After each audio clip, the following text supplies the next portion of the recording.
Alors que la tempête a dévasté la forêt landaise, le massif bourguignon, lui, se porte plutôt bien. La filière bois trouve de nouveaux débouchés. Ainsi, à la Charité-sur-Loire, dans la Nièvre, le groupe Jacob vient de lancer une nouvelle unité industrielle de maisons en kit. Des maisons écolo à moins de 100 000 euros. Objectif, changer l'image du bois et même bousculer la suprématie du bloc béton dans la construction. Gérald Tessier, Régis Guillon. Alors ici, il s'agit d'un mur ossature bois. Donc composé d'une ossature en 120 mm complètement isolée avec de la laine de verre.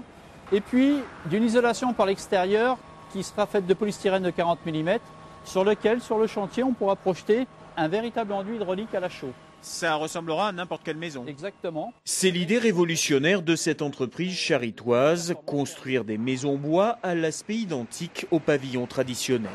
Elle leur serait même en tout point supérieure, mieux isolée, plus rapide à assembler et surtout moins chère, de 65 000 à 100 000 euros clé en main sans le terrain.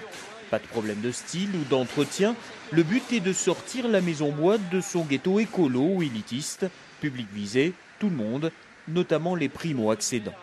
Dans les autres pays européens, nord-européens et nord-américains, 80 à 90% de la maison individuelle est faite en ossature bois.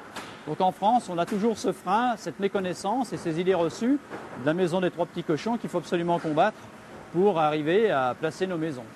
Pour arriver à ces fins, Jacob vient de s'associer avec le groupe AST, un des leaders français de la maison individuelle. Une nouvelle unité devrait sortir de terre d'ici 2010 à la Charité avec 100 emplois à la clé.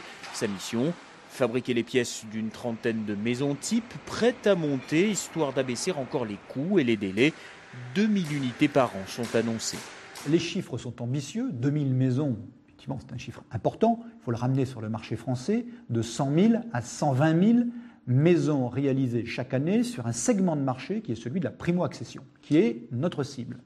Alors 2000 c'est peu, mais c'est effectivement beaucoup si on compare ce chiffre par rapport à ce qui se réalise aujourd'hui en maison bois. Un chiffre aujourd'hui ridicule, quelques dizaines que ce nouveau procédé voudrait pulvériser.